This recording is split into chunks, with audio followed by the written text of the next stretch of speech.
Hey everyone, I'm here to talk to you a little bit about ventilation and perfusion mismatches. So what we know is normal VQ is 0.8. 0.8.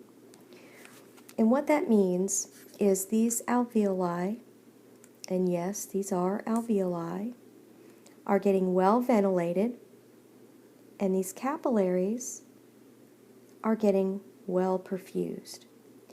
And so what happens here at the alveolar capillary membrane is exchange of O2 and CO2. So we can say that this healthy individual has a good ventilation and perfusion, so a normal VQ. So let's talk a little bit about mismatches. Okay, so when we have a VQ ratio that is less than 0.8, what we see, let's put a little clot here.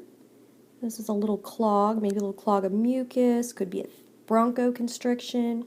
But what we see is that our alveoli don't get well ventilated.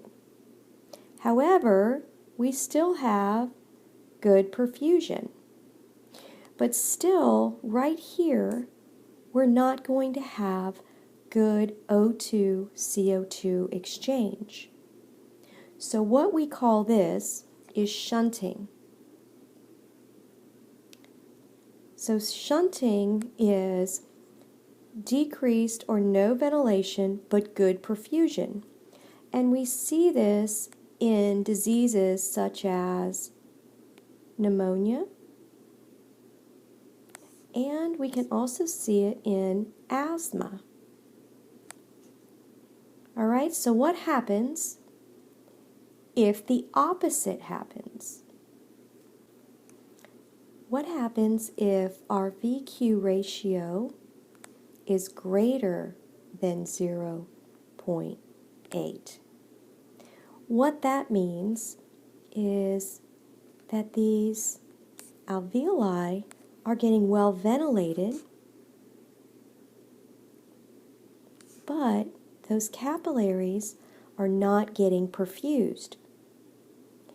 And what we call this is dead space.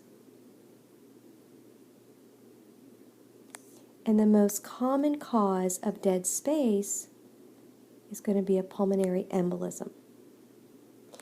Again, you're getting good, adequate ventilation, but decreased perfusion.